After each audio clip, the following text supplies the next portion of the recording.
tous, on se retrouve aujourd'hui pour démarrer une nouvelle semaine de vlog. J'espère que vous allez bien, j'espère que vous avez passé un bon week-end. Le mien, oui, comme toujours, il fut bon. C'était week-end book club, donc j'ai vu mes copines et c'était un book club spécial parce que c'était le book club de Noël. Et donc nous avons fait un Secret Santa, on s'est échangé quelques petits cadeaux et le moins que l'on puisse dire, c'est que j'ai été bien gâtée. Mais si vous voulez en savoir plus et surtout savoir ce que j'ai reçu, je vous invite à aller voir mon précédent vlog juste ici, dans lequel je vous explique tout. Je vais également clôturer ce vlog sur un petit suspense. Je retourne à mes petits cliffhangers disséminés par-ci par-là en clôture de vlog. Et je vous avais dit que ce week-end, donc le week-end dernier, j'avais lu une petite BD, mais je ne vous avais pas présenté laquelle. Et donc je vais remédier à cela tout de suite. Et donc la BD que j'ai lue ce week-end, c'est Le Maître de Roussillebeuf de Peyo. Donc c'est une aventure de Joanne. Alors ici on est dans le tome 2 et normalement cette saga est plutôt connue sous les aventures de Joanne et Pierre-Louis, qui sont ces deux bonhommes-ci, Joanne et Pierre-Louis. Mais la seule chose, c'est que le petit Pierre-Louis, le petit nain qui aime bien faire des bêtises, bon je sais, j'ai fait un pléonasme, ne vous excitez pas dans les commentaires, donc qui aime bien faire des bêtises, qui aime bien taquiner les gens et qui apporte une bonne dose d'humour à cette série, eh bien il n'apparaît que dans le 3e volume qui s'intitule, si je ne dis pas de bêtises, ouais, Le Lutin du Bois aux Roches. Et donc c'est dans cette BD-là que l'on rencontre Pierre-Louis. Donc ici, nous sommes dans le tome 2 et donc il n'y a que Joanne qui est présent. Donc Joanne, lui, c'est un écuyer du roi qui va vivre plusieurs aventures et par son courage, sa détermination et son côté très juste, droit, etc. va combattre des méchants et régler quelques mystères. Ici, dans cette BD, en fait, il y a alors, c'est un baron, je pense, voilà. Le fils d'un baron revient sur les terres de sa famille et se rend compte que son père a mystérieusement disparu.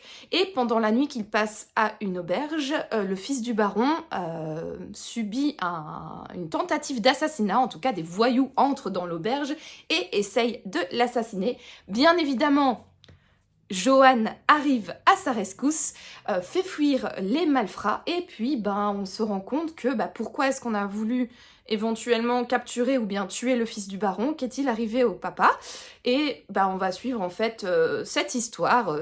Donc on est dans un milieu médiéval fantaisiste, mais cette histoire prend des allures de roman policier, roman noir / thriller, roman à suspense, parce que on va en fait Joanne va mener l'enquête, il va faire preuve de ruse et de roublardise pour venir à bout de ce mystère, découvrir ce qui est arrivé au baron et pourquoi est-ce que l'on en veut à son fils. Voilà, donc c'est une petite BD qui fait une 40aine de pages, c'est assez court, 46 pages, mais je trouve que c'est bien rythmé.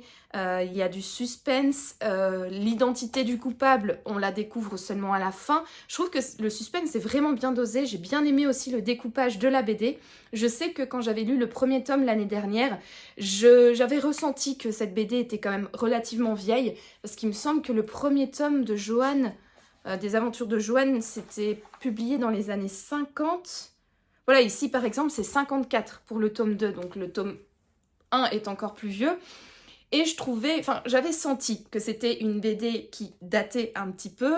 Je trouvais quand même que c'était bien rythmé, c'était intéressant, c'était divertissant, mais j'avais pas eu un énorme coup de cœur sur le premier tome des aventures de Joanne. Or ici, je trouve qu'il y a une certaine amélioration. On voit que Peyo a évolué dans sa manière de mettre en scène une BD au niveau du découpage, des plans, de la gestion du suspense et également de la gestion de l'histoire. Et j'ai véritablement aimé ce 2e tome. Moi, dans Joanne et Pierre-Louis, bien évidemment, ce qui me fait le plus plaisir et pourquoi je lis cette saga, je vous l'ai dit, c'est pour Pierre-Louis qui ajoute un côté un peu burlesque et rigolo à la série. Et Joanne, lui, c'est quelqu'un qui est intéressant, mais qui est droit dans ses bottes, qui fait preuve de temps en temps d'un peu d'humour, mais ça reste un personnage sérieux. Or, vraiment, le côté humoristique, gag, c'est vraiment Pierre-Louis qui l'apporte, et c'est vraiment pour ça que j'adore cette saga, c'est parce qu'il y a un véritable décalage entre les deux personnages, et que je trouve ça hyper drôle. Et donc bah voilà, le premier tome de l'aventure de Joanne et Pierre-Louis, je l'avais trouvé un peu trop sage, un peu trop voilà, il manquait ce côté un petit peu humoristique, et je trouve que dans ce deuxième tome on rattrape un petit peu cet écart. Il y a un peu plus d'humour, même si ça reste que moins burlesque quand Pierre-Louis apparaît. Et voilà, j'ai bien aimé, j'ai trouvé qu'on sentait une amélioration au niveau de l'humour, comme je l'ai dit, de la gestion du suspense, etc. C'était vraiment, vraiment chouette, j'ai bien aimé. Et donc là, j'ai déjà lu donc le premier tome de cette BD, donc Le Châtiment de bas en haut, Le Maître de Roussibeuf qui est celui-ci, Le Lutin au bois aux roches qui est un tome dans lequel apparaît donc Pierre-Louis, et j'ai également lu le 9e qui est La Flûte à 6 schtroumpfs, parce que c'est dans celui-là que les schtroumpfs apparaissent pour la première fois, parce que Peyo, oui, c'est donc un auteur de BD belge, mais il est surtout connu pas pour Poussy, pas pour Joanne et Pierre-Louis, mais pour les schtroumpfs. Or, il faut savoir qu'à la base, les schtroumpfs, bah, c'était des personnages secondaires, et la première fois qu'ils apparaissent dans l'univers de Peyo, c'est dans une BD de Joanne et Pierre-Louis, et donc bah, je l'avais acheté quand j'étais partie l'année dernière au musée de la bande dessinée à Bruxelles. Je l'avais ramené comme tome souvenir avec moi. Entre autres, hein, c'était pas la seule BD que j'ai ramenée. Mais ça, de toute manière, je vous ai déjà expliqué toute cette histoire dans un précédent vlog. Je vous le mettrai juste ici. Vous pouvez aller le voir si vous voulez en apprendre plus. Donc voilà pour ma lecture de la fameuse BD que j'ai lue ce week-end. Ouais, Joanne et Pierre-Louis, c'est vraiment une saga que j'aime bien. Donc là, j'ai hâte de continuer leurs aventures. Il y a 15 tomes en tout. Et je pense que petit à petit, donc je vais les acheter et je vais les lire parce que j'aime vraiment bien. Je pense que c'est la saga préférée de Peyo, parce que les Schtroumpfs, je suis pas... j'aime bien, je trouve ça un peu divertissant, mais j'ai jamais vraiment accroché, même en étant petite, j'ai jamais vraiment aimé les Schtroumpfs. Qu'est-ce que je voulais encore vous dire? Ah oui, j'ai appris quelque chose sur Joanne et Pierre-Louis. En fait, Christian Clavier, pardon, est un grand fan de bande dessinée, et apparemment, il se serait inspiré du personnage de Pierre-Louis pour son fameux personnage de Jacouille la fripouille dans Les Visiteurs. Et franchement, quand j'ai appris cette anecdote, alors je suppose qu'elle doit être fondée quelque part, mais j'étais extrêmement surprise, et je trouve ça vraiment chouette qu'il s'inspire d'un personnage qui a été imaginé par un Belge pour ce rôle mythique au cinéma. Donc voilà, un peu de belge dans Les Visiteurs. Et il n'y a rien à dire, mais la Belgique, on est vraiment partout. On est vraiment le meilleur des peuples. Donc voilà pour cette BD. Continuons sur un ton un peu plus sérieux tout de même. J'ai plusieurs choses à vous dire. Parce qu'en fait aujourd'hui, je vous parle de mon week-end book club comme le week-end dernier, comme s'il était tout proche. Mais en fait aujourd'hui, nous sommes le samedi 21 décembre. J'ai pas eu le temps de reprendre la caméra plus tôt cette semaine. C'était la semaine avant les vacances de Noël, et donc chaque soir j'avais quelque chose. Soirée de Noël par-ci, soirée de Noël par-là, anniversaire par-ci, anniversaire et fête tout autre, sortie au marché de Noël, un peu partout dans la semaine. Et quand je rentrais à la maison, j'étais assez fatiguée et j'avais pas envie de prendre la caméra, j'avais juste envie de me mettre en pyjama et de gratter 1 ou 2 minutes de lecture, parce que vous allez le voir, j'ai pas des masses lues cette semaine. Déjà, oui, au niveau de mes lectures, donc je vous l'ai dit dans le précédent vlog, j'ai lu un manuscrit pour la maison d'édition Le Héron d'Argent, et je l'ai terminé donc cette semaine.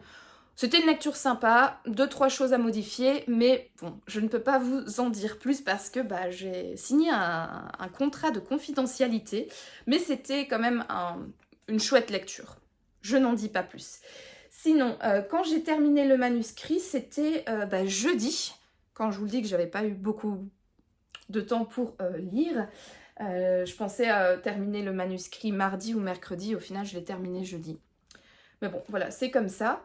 Et je l'ai terminé quand j'étais en train d'attendre pour aller me faire mes ongles, parce que oui, j'aime bien me faire des petites manucures. Et là, je me suis fait ces petites beautés au salon d'Anaïs au Luxembourg. Regardez-moi comme c'est trop choupi. des ongles de Noël. Je suis donc parée pour les fêtes.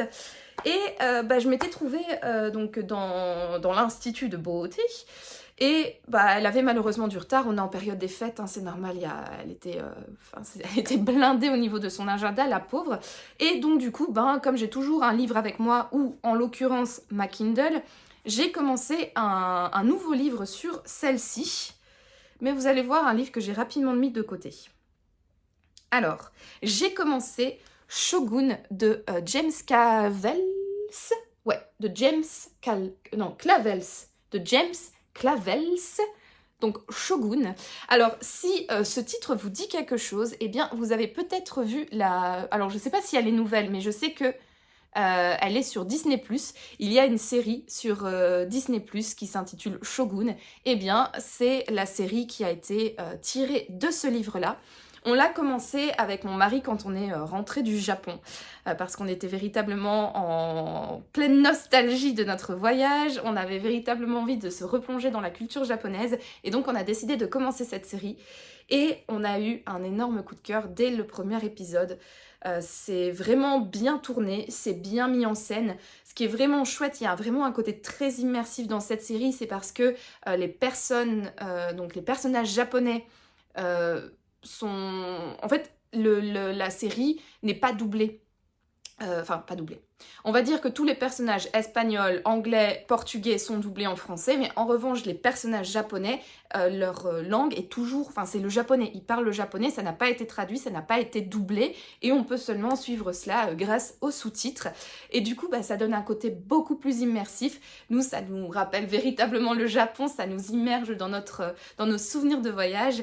Et c'est une série qu'on a totalement accroché. On ne l'a pas fini parce que les épisodes sont quand même assez longs. Et étant donné que il parle en japonais, il faut lire les sous-titres. Et donc, moi, j'ai pas envie de regarder cette série quand on mange ou quand on fait quelque chose à côté, parce que du coup, je ne suis plus rien et je ne comprends plus l'histoire. Bref, tout ça pour dire que c'est une série que l'on apprécie beaucoup. Et quand j'ai vu dans le générique que c'était tiré d'un roman, j'ai tout de suite demandé à mon mari de me la télécharger sur Kindle. Et donc, voilà pour le pourquoi du comment j'ai commencé à lire ce livre-là. Je trouve ça vraiment chouette. Pour l'instant, on est au tout début du livre. Donc, on suit le capitaine Blackthorn, si je dis pas de bêtises. Je corrigerai bien évidemment ici si jamais je dis des bêtises, qui est en fait le premier navigateur anglais à avoir traversé le détroit de Magellan. Il n'y avait que les Espagnols et les Portugais qui avaient gardé un petit peu secret ce passage vers l'Orient. Et là, à bord de son navire, donc Blackthorn, il est pilote, donc ça veut dire conducteur du navire, il arrive à passer donc par le détroit de Magellan et il veut trouver une île en Orient pour établir un comptoir hollandais, parce que lui, Blackthorn, est un pilote anglais, mais qui travaille pour la flotte hollandaise. Voilà. Et donc il essaye de trouver une île, ou en tout cas de rejoindre également le Japon, qui est sous domination portugaise, si je ne dis pas de bêtises. Et donc là, au tout début de ce roman, on suit Blackthorn sur son navire. Ça fait plus de 100 jours qu'il a quitté la dernière base terrestre, donc au Chili, et donc on voit que c'est la misère à bord de son navire. Il n'y a plus de vivres, beaucoup de personnes sont décédées, sont tous atteints par le scorbut, et on sent véritablement la misère, on sent l'équipage qui est désespéré, et ils n'arrivent pas à trouver terre, ils n'arrivent pas à trouver le Japon, ils n'arrivent pas à trouver d'autres îles en Orient. Voilà pour le début, voilà pour le bref résumé. Bien évidemment, vu le titre du roman et le titre de la série, vous vous doutez bien qu'à un moment donné, Blackthorn va arriver au Japon et il va se passer sur cette île beaucoup d'histoires avec lui. Mais ça, je ne vous en dis pas plus, regardez la série ou lisez le livre. Donc moi, j'en suis au tout début. J'ai lu même pas 1%, enfin, je suis à 1% du livre. Ah, attendez, merde! Ah non, zut, j'ai fait rester ici, au lieu de retourner à ma page. Oh là là, décidément, j'arrive à bien gérer le Kindle quand je suis toute seule. Et puis à chaque fois que je prends la caméra et que j'utilise mon Kindle, je fais des bêtises. Et j'ai l'air d'une... J'allais dire un mot un peu plus vulgaire, mais j'ai l'air d'une teuteux. On va dire ça comme ça. J'en suis où? J'en suis là, je pense. Ouais. Oui, c'est ça. Oui, j'en suis là. Donc j'ai lu 1% du bouquin, je sais pas si vous verrez avec la lumière, mais voilà, j'ai pas beaucoup avancé. Et en fait, j'ai eu la bonne surprise, entre guillemets, en allant ajouter ma lecture sur Livre Addict, de remarquer que ce roman, en fait, il faisait presque 1000 pages. Il fait, je pense, 957 pages en tout. Et j'avoue que j'avais pas prévu de me lancer dans un pavé pendant ces vacances. Même si je pense que l'histoire va me plaire, parce que j'aime énormément la série, je suppose que du coup le roman, l'histoire du roman va également beaucoup me plaire. Pour l'instant, la plume, je la trouve correcte, elle ne me gêne pas, je la trouve agréable, très détaillée, très poussée au niveau des explications, des détails, de tout ce que pensent les personnages, etc. Mais du coup, je me dis, ouais, est-ce que j'ai vraiment envie de me lancer dans un roman de 950 pages? Pas trop. Vraiment pas trop. J'ai envie de faire baisser ma page, j'ai envie de changer de livre assez régulièrement pendant ces vacances. Donc, je pense que... Enfin non, je pense pas. C'est un livre que je vais mettre de côté pour l'instant parce que vous allez le voir, j'ai commencé un nouveau livre. Et là, j'ai pas vraiment le courage de me lancer dans une brique pour l'instant. Donc, à voir pendant les semaines à venir, parce que là, au moment où je vous parle, je suis en vacances pour 2 semaines. 2 semaines où je serai à la maison, où je ne vais rien faire à part boire du thé, câliner Yumi et lire. Et vous tournez bien évidemment des vidéos et des vlogs. Et donc à voir un petit peu comment je me sentirai dans ces semaines à venir. En tout cas là, la Noémie actuelle, j'ai tellement peu lu ces derniers temps que j'ai pas envie de me lancer dans une grosse brique. Donc je pense que je vais mettre ce livre de côté pour l'instant et peut-être le reprendre un peu plus tard dans les semaines à venir ou alors l'année prochaine. Et d'autant plus que, en fait, avec mon mari, on n'a pas terminé la série. Et donc je me dis que c'est peut-être mieux de terminer la série avant d'entamer le livre. Même si on est bien avancé dans la série, je pense qu'il nous reste 2 ou 3 épisodes à regarder. Donc clairement, j'arrive à la fin normalement du bouquin. Enfin, là où j'en suis dans la série, j'aurai le temps de lire le bouquin. Je ne dépasserai pas le moment. Enfin, je me ferai pas spoiler la série par le livre. Mais malgré ça, je n'ai pas envie de... Voilà. J'ai pas envie de me lancer dans une grosse brique, pour l'instant en tout cas. Donc ce livre-là, je l'ai mis de côté et j'ai entamé un nouveau livre, du coup cette fois-ci pas sur mon Kindle parce que je préfère les livres papier. Et j'ai commencé Chut, c'est un secret de Seo Miyae. Donc ce livre-là, je vous en ai parlé alors pas le dernier vlog, mais le vlog d'avant. Donc je vous mettrai également ici en petit i pour que vous puissiez aller le voir. C'est un livre que j'ai reçu donc dans mon calendrier de l'Avent que mon mari m'a réalisé. Et je vous avais lu le résumé dans ce vlog-là, donc je ne vais pas le répéter ici. Mais grosso modo, on suit une adolescente qui s'appelle Hae-young, qui pète un plomb. Parce qu'en fait, ses parents, en tout cas son père et sa belle-mère, ont décidé de déménager. Elle apprend également que sa mère est enceinte. Que sa belle-mère est enceinte. Et donc, enfin voilà, ça perturbe grandement l'adolescente. Et je suppose qu'on va suivre donc la suite de cette histoire, donc le déménagement de la famille et les conséquences que cela aura pu avoir sur Hae-young, son père et sa belle-mère. Alors, dans le vlog où je vous ai présenté ce livre-là, je vous disais que je ne savais pas trop dans quelle mesure c'était la suite de Attendez, je vais aller le chercher, ce sera plus simple. Il est là. Hop.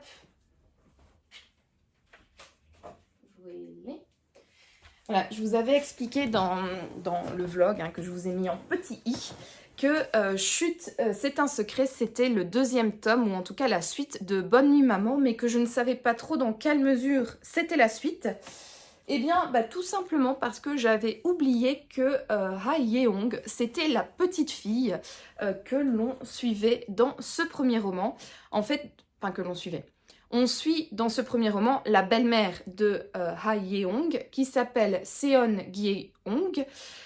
Et c'est elle le personnage principal, mais donc la petite fille entre dans sa vie et on va suivre l'histoire de la famille. Et en fait, j'avais complètement oublié le nom de la fille. Et c'est elle qui figure sur le 4e de couverture et qui est, entre guillemets, le personnage, en tout cas pour l'instant, le personnage principal que l'on suit.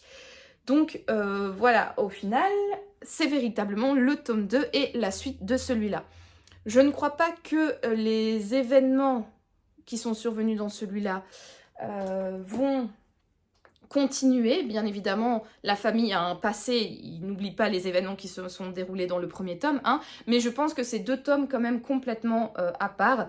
On sait, ou en tout cas là où j'en suis, on comprend que on est quelques années plus tard, que la belle-mère et la fillette, qui est devenue adolescente, gardent entre guillemets des petits traumatismes des événements de ce premier tome. Mais voilà, on sent qu'on part vers une toute autre histoire. Tout ça pour dire ceci. J'en suis à la page 91 sur 320, il me semble. Je regarde ça tout de suite. Ouais, 316. Voilà, sur 316. Et j'avoue que je suis bien dedans. J'ai lu donc ces 91 pages aujourd'hui. J'ai un peu du mal à me rappeler, il est vrai, les faits du premier tome. On en parle quand même pas mal dans le début de ce roman, donc c'est vrai que j'ai dû un peu me remettre les idées en place, etc. parce que j'avais un petit peu oublié, mais maintenant, là où j'en suis, c'est bon. Je me remémore plus ou moins les événements du premier tome et donc je suis véritablement embarquée dans cette histoire. J'avais oublié à quel point certains personnages me tapaient sur le système.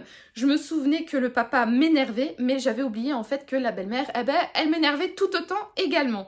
Et donc, voilà. Donc pour l'instant, les personnages, on va dire adultes de cette histoire, j'ai véritablement envie de les taper. Hein, ils m'énervent un petit peu. Ou en tout cas, pas les taper, allez, n'allons pas dans cette violence extrême, mais en tout cas, les secouer, ça c'est sûr. Pareil pour l'adolescente, je la trouve toujours aussi chelou. J'aime bien justement la thématique qui entoure ces 2 histoires, donc qui abordent quand même la psychopathie chez les enfants. Et bah voilà, écoutez, j'ai envie, pour l'instant je suis vraiment bien dedans, comme je vous l'ai dit, je me suis remis en tête l'histoire, les personnages m'énervent, mais je trouve quand même que c'est intéressant, en tout cas la manière dont c'est écrit, la manière dont c'est expliqué, et bah j'ai envie de continuer là, je me sens bien dans cette histoire, j'ai envie de continuer, et donc bah j'ai hâte d'être ce soir et d'être demain pour l'avancer au maximum et voir où ce nouveau tome va nous mener et quels seront les enjeux de cette histoire. Donc voilà pour ma lecture en cours. Sinon, j'ai également des petits livres à vous présenter. Tout d'abord, une réception. Donc, j'ai reçu de la part de la maison d'édition La Lucarne Indécente, Big Universe de Florence Marie, qui est leur nouvelle publication. Donc je vous avais déjà également expliqué ça dans un précédent vlog, mais j'ai participé à une campagne Ulule pour qu'ils puissent avoir assez de moyens financiers pour participer à la foire du livre de Bruxelles en 2025, et j'avais choisi comme contrepartie de mon don de recevoir leurs 2 prochaines publications. Donc j'avais reçu la dernière fois le Chevalier de l'Éclipse, et bah, cette fois-ci j'ai reçu leur dernière publication, donc Big Universe de Florence Marie. Je vais vous lire le résumé tout de suite. Alors, une population docile et ordonnée sans criminalité? L'entreprise Big Universe y est parvenue en supprimant l'intimité aussi bien dans les lieux publics que privés. Elle filme et diffuse tout un chacun en direct, jusque dans sa chambre ou sa salle de bain. Alors que la grande majorité de la population en profite pour rechercher la célébrité, Gillian préfère se terrer dans la monotonie pour échapper au feu des projecteurs. Or, le meurtre d'une personnalité incontournable dévoile peu à peu les dessous de cette tranquillité apparente. Dans cette dystopie, Florence Marie, avec une plume sobre, directe et très réaliste, élabore un univers dont la vraisemblance devient préoccupante. Elle y glisse avec subtilité une critique des réseaux sociaux ou encore celle d'une technologie avilie. Ouais, pas mal. C'est vrai que de base, je savais que c'était une dystopie.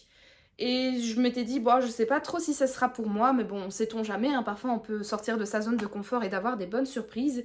Mais là, je pense que vous savez sur quel mot j'ai tiqué, le meurtre. Donc je me dis, ça va peut-être prendre des tournures de romans noirs que j'apprécie tout particulièrement, hein, comme vous le pouvez savoir en tant que grande lectrice de thrillers policiers, polars, cozy mystery et j'en passe. Donc voilà, pourquoi pas. Le livre fait 282 pages, donc ça risque de se lire assez vite, surtout si la plume est vraiment sympa. Apparemment, elle est sobre, directe et très réaliste, donc ça peut le faire. Pourquoi pas. Et au niveau de l'édition, je suis toujours aussi fan des formats et de la couverture, ou en tout cas des matériaux utilisés par cette maison d'édition. Je trouve ça très kinesthésique, très agréable, et le format est vraiment chouette, un peu plus grand qu'un livre de poche, mais j'aime beaucoup. Et surtout, j'en avais déjà parlé dans un précédent vlog, mais j'adore la mise en page avec le rappel du titre et de l'auteur, là, juste au-dessus. J'aime vraiment bien. Donc voilà pour ma petite réception. Et j'ai encore un autre livre à vous présenter, parce que j'ai reçu dans mon calendrier de l'Avent, que mon mari m'a réalisé, un nouveau livre. Et il s'agit de... je suis vraiment trop contente. Du dernier livre sorti au format poche de l'auteur italien Donato Carisi, donc ici La Maison aux Lumières. Et si vous ne le savez pas encore, Donato Carisi, c'est mon auteur préféré. Je ne rate aucune de ses sorties, je ne rate aucune de ses publications, en tout cas au format poche. Et chaque année, c'est mon petit plaisir de lire un Donato Carisi pendant mes vacances de Noël. Et donc cette année ne fera pas exception à la règle. Et donc mon mari m'a offert ce livre-là, que il rejoint ma palme, mais il ne va pas tarder à y sortir. Je pense qu'après celui-là, je vais directement attaquer celui-là. Et d'ailleurs, j'étais bien dégoûtée ce matin parce que je venais de commencer ce livre-là avant d'ouvrir mon calendrier de l'Avent. Et puis j'ai remarqué que j'avais ce livre-là dans ma case du jour. Et j'avoue que du coup j'étais dégoûtée parce que j'étais « Oh, je viens de commencer un livre, mince, je pourrais pas l'attaquer directement ». Et comme j'avais déjà mis Shogun entre parenthèses, j'avais pas envie de remettre encore un autre livre de côté pour en entamer un autre. Donc du coup je me suis dit bon bah c'est pas grave, je vais lire Chut c'est un secret, et puis ensuite je vais attaquer le Donato Carisi.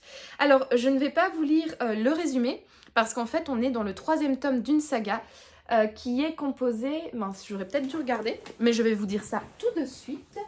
Donc on a La Maison des Voix, La Maison sans souvenir, et maintenant La Maison aux Lumières. Donc ici on est dans le 3e tome, et le tome 2, comme très souvent dans les sagas de Donato Carisi, c'est terminé sur un cliffhanger de dingue. Donc comment vous dire, j'ai envie, avec une grande impatience, fortement envie de commencer ce 3e tome. Et donc, comme vous vous en doutez, si ça termine sur un cliffhanger, on est dans la suite directe du 2e tome. Et donc, je ne vais pas vous lire le résumé pour ne pas vous spoiler. Voilà pour mes réceptions / nouveaux livres qui rejoignent ma palle. Je sais pas si vous avez vu, mais j'ai un nouveau élément dans mon décor. On dirait que je suis une streameuse maintenant, parce que j'ai un petit néon, un petit LED qui a rejoint mon fond YouTube. Voilà, un petit dinosaure qui nous vient de Madrid. J'avais repéré ce petit néon lors de notre voyage avec mon mari à Madrid, et malheureusement j'avais pas de place dans ma valise pour le ramener à la maison, et donc j'ai passé commande sur internet, et il est arrivé cette semaine, et je suis trop contente. Je trouve ça vraiment trop joli, et en plus c'est un petit dinosaure. J'adore les dinosaures, j'adore. Voilà, c'est là-dessus que je termine ce premier rush de la semaine. Je vous dis donc à plus tard.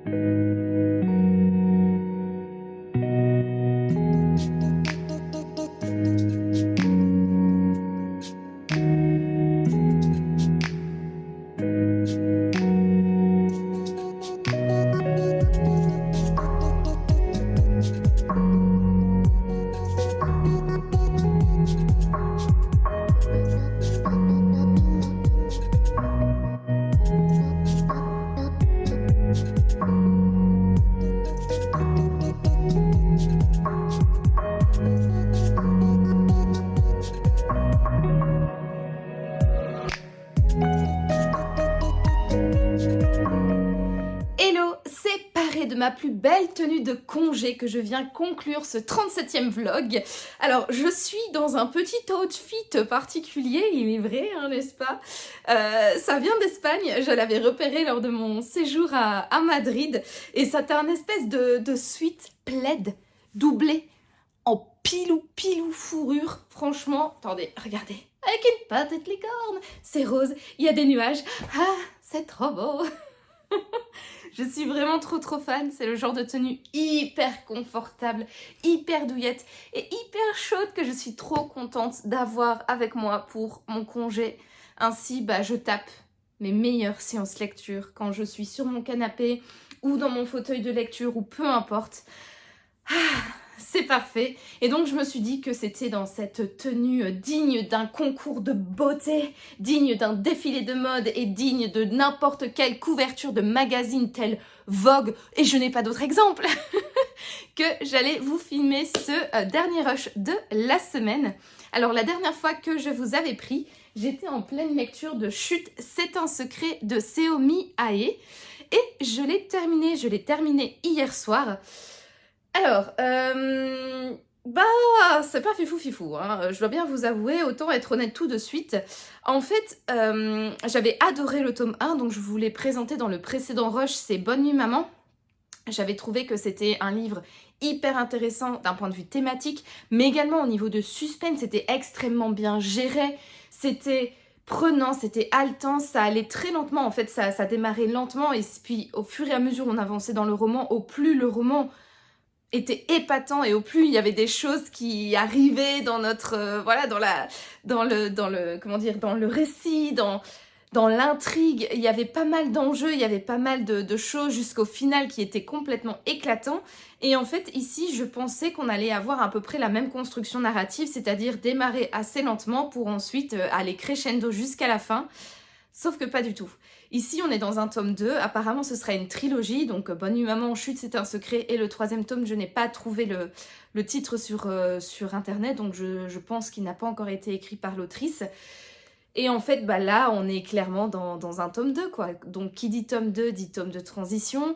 Je trouve ça vraiment dommage parce qu'en fait, ce tome-là n'a rien à voir avec le premier. Donc, certes, on retrouve les mêmes personnages. Donc, comment elle s'appelle? Yeong, voilà, qui est la jeune adolescente. On retrouve sa belle-mère, on retrouve son père, donc on avance avec la famille, on commence à peu à comprendre comment ça se fait que Yeong est si dérangée, hein, parce que voilà, elle nous avait laissé quand même un sentiment très glaçant du premier tome. Mais en fait, ce que je trouve vraiment dommage, et très souvent quand on a affaire à une trilogie, ou en tout cas à des romans, des histoires en plusieurs volumes, le premier tome peut se lire à part, il va être génial, et en fait le deuxième tome va servir à être un espèce de prologue, ou en tout cas une introduction au troisième tome qui va avoir un final logiquement éclatant, détonnant, explosif. Et là, on est clairement dans ce type de tome 2, en fait, donc qui n'a absolument rien à voir avec le tome 1, hormis les personnages que l'on rencontre. Et c'est un tome qui sert clairement de prologue au tome 3, en fait. Donc, en gros, ça a démarré lentement, c'était pas inintéressant. Ça plaçait un peu les bases de l'intrigue de ce tome-là, parce que ici, donc, la famille de Yeong va déménager dans une toute autre ville, et le collège qu'elle va intégrer, il y a une élève qui a disparu, et on apprend, en fait, on sait dès le deuxième chapitre pourquoi et comment cette élève a disparu, et en fait c'est un peu Yeong qui va entre guillemets mener l'enquête et essayer de découvrir ce qui est arrivé à cette jeune fille, parce que la police ne fait rien, la maman ne fait rien, les profs ne font rien, bref. Et donc on en apprend un petit peu plus, entre guillemets, grâce à Yeong. Mais à part ça, en fait, donc c'est un petit peu le début du roman, ce que je viens de vous expliquer. Et en fait, entre le début du roman, donc on va dire pour être vraiment honnête, on va dire les 50 premières pages, et puis ensuite les 100 dernières pages où tout s'accélère, où tout s'enchaîne, un peu trop rapidement à mon goût d'ailleurs, en fait au milieu il ne se passe absolument rien. Le roman fait 320 pages, je pense, un peu moins, non, 316 pages, et en fait clairement, on pose l'intrigue dans les, on va dire, pour être gentil, les 50 premières pages, et tout se dénoue dans les 100 dernières pages. Donc en réalité, encore une fois, à quoi ça a servi de faire un roman de 316 pages si la moitié ne sert absolument à rien? Et clairement, la moitié, pour moi, ne sert à rien. Elle est juste là pour dire, d'expliquer un petit peu la vie de famille, pour combler un petit peu les trous, pour, comment dire... moi, clairement, le centre de ce roman m'a soit ennuyée, soit énervée. Énervée parce que je vous l'avais déjà dit, il me semble, dans le précédent rush. Je me suis souvenu pourquoi je n'aimais pas trop les personnages.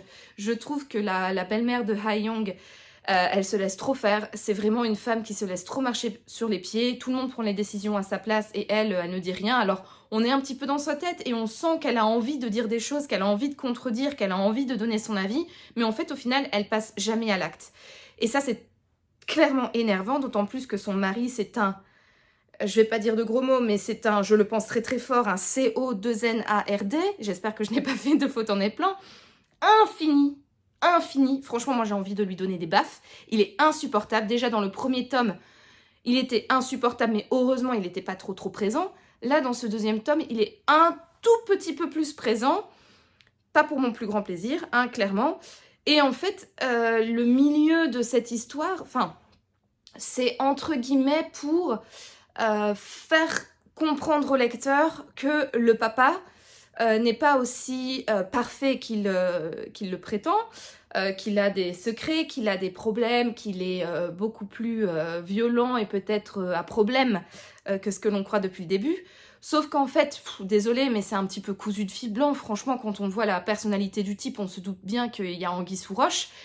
Et en fait, ça dure. Clairement, pendant, on va dire, 100-150 pages, il se passe absolument rien et c'est seulement après, pendant 50 pages, qu'on commence un petit peu à tâter le terrain, aussi bien pour le mystère qui entoure la disparition de cette fameuse élève, ensuite les problèmes qui sont liés à Ha-young, donc cette adolescente un petit peu problématique, et également à son père, et puis ensuite, dans les 100 dernières pages, on a un petit peu tout le dénouement final, qu'est-ce qui est arrivé à la fille, quelles sont les pseudo-conséquences de la disparition de cette fille. On en apprend un peu plus sur la psychologie du père et sa manière d'être, et également sur la psychologie et la manière d'être de Ha-young. Mais encore une fois, cette conclusion arrive très rapidement et on n'a pas toutes les réponses à nos questions. Par exemple, il va y avoir une confrontation entre les personnes qui sont à la base de la disparition de la fameuse élève du collège de Ha-young. Et puis ensuite, en fait, il y a une scène qui est extrêmement intéressante, et puis au final, derrière, il n'y a plus rien. On ne sait pas quelles ont été les conséquences de cette scène, on ne sait pas ce qui est arrivé au coupable de la disparition de cette fillette. Voilà, il y a en fait des éléments qui ont été avancés, mais il n'y a pas de réelle conclusion de cette histoire. Pareil pour ce qui est de la famille, donc avec la belle-mère, le père et l'adolescente à problème, donc Ha-young. Ce n'est pas conclu dans ce livre-là parce qu'on comprend très bien qu'il va y avoir un tome 3 qui va sans doute apporter toutes les conclusions finales et toutes les réponses à nos questions. Mais honnêtement, je vois pas l'intérêt en fait d'avoir fait ce deuxième tome, clairement. C'est plus frustrant qu'autre chose, c'est plus énervant qu'autre chose. Et honnêtement, je sais même pas si j'ai envie de lire le troisième tome. Je pense que je le lirai, hein, bien évidemment, je suis une bonne poire. Mais j'espère en tout cas que celui-là va envoyer du pâté, au moins autant que le premier, quoi, parce que ce tome 2, pour moi, il n'a clairement aucun intérêt. Il est juste là pour poser les bases du troisième tome, et si vous voulez le lire, honnêtement, lisez les 50 premières pages, lisez les 100 dernières pages, et laissez au milieu. Ne lisez pas, ça n'apporte strictement, mais strictement rien à l'histoire. Alors, cela dit... Ça se lit vite, c'est hyper agréable, la traduction est très bien faite, la plume de l'autrice est très bien faite. Si vous aimez la Corée, la manière de vivre dans un petit village au bord de mer avec des pêcheurs, etc., lisez-le, c'est intéressant. Si vous aimez la nature également, parce que Ha-young, donc cette adolescente à problème, se balade énormément dans la nature, c'est agréable à suivre. Je dis pas le contraire, j'ai lu assez rapidement ce roman, mais honnêtement, ça n'a aucun intérêt... J'ai fermé le roman et j'étais là... Tout ça pour ça. Entre guillemets, une vraie perte de temps. Donc voilà pour mon avis final sur Chut, c'est un secret de Seo, hein, oui, Seo Miyae. Bien, mais voilà. Je lui ai mis, si je dis pas de bêtises, la note pardon, de 14 sur 20 sur Livre Addict. Parce qu'honnêtement, je peux pas lui donner moins, parce que les thématiques abordées sont intéressantes, la plume est très belle, très agréable, ça se lit vite, c'est vraiment un livre qui se dévore. Ça a quand même plein de promesses pour la suite, donc je pouvais pas lui mettre moins, mais je pouvais pas lui mettre plus non plus, parce que clairement, voilà. Je vais pas refaire le discours, ça fait déjà 10 minutes que je blablate dessus, mais donc voilà pour ce livre-là. Ouais, c'est... Voilà, bref, anyways, voilà pour ce livre-là. Ensuite, j'ai enchaîné directement avec un nouveau roman que mon mari m'a offert dans mon calendrier de l'Avent. Je laisse pas le suspense durer plus longtemps. Je vais pas faire un petit cliffhanger pour le prochain vlog. Je vais vous présenter tout de suite le livre là. En revanche, je pense que je ne vous en parlerai pas. Je vous en parlerai dans le prochain vlog. Mais je n'ai pas pu résister à l'appel de Donato Carisi. Donc ici, j'ai sorti de ma palle La Maison aux Lumières, qui est le 3e tome de la saga de Peter Gerber. Peter... Comment il s'appelle encore? Peter Gerber, hein, je pense, si je ne dis pas de bêtises. Attendez. Pietro, Peter, mais oui, mais bien évidemment. Stupido, Noémie, stupida. On est en Italie, bien évidemment que ça va pas être Peter. Non. Pietro Gerber. Voilà, donc on est dans la saga de Pietro Gerber. Ce livre-là, c'est un 3e tome et les 2 premiers sont ceux-ci. Donc, voilà. Le premier, c'est La Maison des Voix. Et le deuxième, c'est La Maison sans souvenir. Voilà, donc à chaque fois, il y a à chaque fois la maison dans les titres. La Maison des Voix, La Maison aux Lumières, La Maison sans souvenir. Alors, je me suis dit quand même que j'allais vous lire le résumé du premier volume. Étant donné que comme celui que je suis en train de lire, c'est un tome 3, ça n'a aucun intérêt que je vous fasse un résumé parce que... le tome 2, donc celui-là, La Maison sans souvenir, terminé sur un cliffhanger et on comprend que le 3e tome va être un petit peu pas la suite directe, mais en tout cas va reprendre certains éléments du 2e tome dans le 3e. Alors là où j'en suis, c'est pas vraiment le cas, on part sur une autre histoire, mais on sent quand même qu'il y a des incidences de ce qui s'est passé avant sur l'histoire du 3e tome. Donc du coup, voilà, je vais juste vous lire le résumé du premier. Ainsi, vous savez dans quelle ville nous sommes, quelle est la caractéristique du personnage principal et vers quoi un petit peu on se dirige. Donc Donato Carisi, La Maison des Voix, c'est une citation. Quand on demandait à Gerber en quoi consistait son travail, il employait une expression inventée par celui qui lui avait tout appris et qui résumait parfaitement le sens de sa mission, endormeur d'enfants. Fin de la citation. Florence, de nos jours. Pietro Gerber est un psychologue pour enfants, spécialiste de l'hypnose. Il arrive ainsi à extraire la vérité de jeunes patients tourmentés. Un jour, une consoeur australienne lui demande de poursuivre la thérapie de sa patiente qui vient d'arriver en Italie. Le seul hic, c'est une adulte. Elle s'appelle Anna Hall et elle est persuadée d'avoir tué son frère pendant son enfance. Intrigué, Gerber accepte. C'est alors qu'une spirale infernale va s'enclencher. Chaque séance d'hypnose révèle plus encore le terrible passé d'Anna, mais aussi qu'elle en sait beaucoup trop sur la vie de Gerber. Et si Anna Hall était venue le délivrer de ses propres démons? Donato Carisi nous embarque dans un tête-à-tête angoissant et surprenant, parfaitement maîtrisé. Oui, comme tous les livres de Donato Carisi, vous le savez, c'est mon auteur préféré, et donc du coup j'ai hâte de continuer ce 3e tome. Et d'ailleurs, je vais vous laisser, je vais conclure ce vlog et je vais directement me mettre dans mon lit. Je vais aller lire ce livre-là, le continuer du moins, parce que j'en suis à la page 45. Et j'ai pas beaucoup lu aujourd'hui, donc j'ai vraiment envie de m'y plonger. Et donc, je vous donnerai mon avis sur ce livre dans le prochain vlog. Et voilà, c'est ainsi que se clôture ce 37e vlog. Je vous remercie d'avoir regardé cette vidéo. Si elle vous a plu, n'hésitez pas à me laisser un petit pouce bleu, un commentaire pour me dire ce que vous en avez pensé, ainsi que vous abonner à ma chaîne pour me soutenir. En attendant, moi comme toujours, je vous souhaite de passer une agréable soirée, une agréable journée ou une agréable nuit, peu importe. Et je vous dis à bientôt pour de nouvelles aventures livresques. Ciao!